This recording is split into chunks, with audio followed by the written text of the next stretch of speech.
किसान आंदोलन के बीच भारतीय किसान यूनियन के नेता राकेश टिकैत बागपत पहुंचे। उन्होंने अब किसानों के साथ साथ शिक्षकों के साथ खड़े होने की बात कही है। बागपत में एक कार्यक्रम के लिए पहुंचे किसान नेता राकेश टिकैत ने केंद्र सरकार के साथ साथ योगी सरकार पर जबरदस्त हमला किया है। उन्होंने हाल ही में संभल में हुई हिंसा से बटेंगे तो कटेंगे बयान पर तंज कसते नजर आए। शनिवार को बागपत पहुंचने पर राकेश टिकैत को कार्यकर्ताओं ने जोरदार स्वागत किया। राष्ट्रीय वंदना चौक पर शहीदों को नमन करने के बाद मीडिया से बातचीत करते हुए राकेश टिकैत ने सरकार पर निशाना साधा। उन्होंने कहा कि किसानों से सरकार वादा खिलाफी कर रही है और उनका उत्पीड़न किया जा रहा है। उन्होंने आरोप लगाया, जब किसान यूनियन किसानों के हक की लड़ाई लड़ रही है तो उन्हें मीटिंग में जाने से रोका जाता है। बता दें कि इस दौरान उन्होंने प्रधानमंत्री मोदी पर जमकर हमला बोला है। उन्होंने कहा कि देश में और संबल बनने हैं क्योंकि देश राजा की पॉलिसी पर चल रहा है। साथ ही उन्होंने सीएम योगी आदित्यनाथ के बटेंगे तो कटेंगे वाले बयान पर भी पलटवार किया और कहा, अगर मुख्यमंत्री जैसे उच्च पद पर रहते हुए इस तरह के बयान देंगे तो इससे भारत की छवि विदेश में खराब होती है। कांड हुआ था, उसमें जो है तरह तरह की राजनीति भी सामने आई। अभी आएगी, अभी और बहुत से संबल देश में बनने हैं क्योंकि राजा की जो पॉलिसी है उसी पे ही पूरा देश चल रहा है। लाभ किसका होगा, जिसका जो काम है वो अपने काम पे करता रहेगा।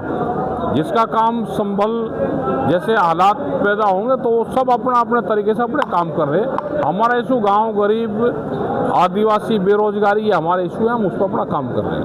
किसान आंदोलन के बाद टिकैत साहब, आंदोलन जीने के बाद अब डीएनए की बात की जाने लगी। वो और भी बहुत बात होगी जिसके जो समझ में आ रहा उस तरह के बयानबाजी दे रहे जिससे समाज बटे।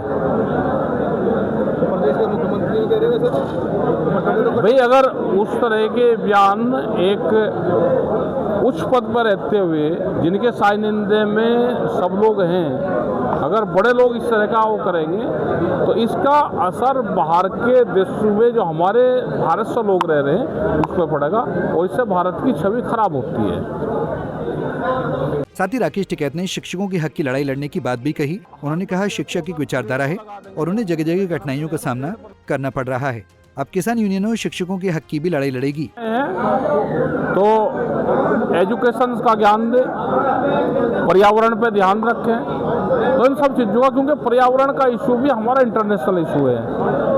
हमारा क्लाइमेट बहुत खराब हो रहा है, तो हम हर बच्चे को अगर पेड़ पर लगा देंगे, जन्मदिन है तो पेड़ पर लगा दिया, उसका जैकवा जन्मदिन तो एक ही अगर पेड़ लगा दे, या हमारे अगर 25 साल की योजनाएं चलेगी तो हमारा 200 साल तक पर्यावरण बिल्कुल ठीक रहेगा। और राइट टू हेल्थ और राइट टू एजुकेशन पे हम काम कर रहे हैं अब। और ये जितना बढ़िया हमारा क्षेत्र है उतनी बढ़िया एजुकेशन नहीं है, तो हमको सबकी जिम्मेदारी बनती है कि इस क्षेत्र को एजुकेशन हब बनाए पूरा हम। सब एक बयान था आपका कि किसान बटेंगे तो लुटेंगे, क्या कहेंगे? केंद्र योगी सरकार पर निशाना साधते हुए राकेश टिकैत ने कहा, सरकार मंदिर मस्जिद की बातों में फंसा कर रखती है लेकिन विकास और रोजगार पर ध्यान नहीं देती।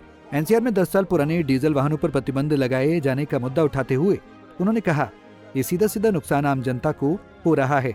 अगर स्थिति नहीं बदली तो एक दिन ये जनता विद्रोह करेगी।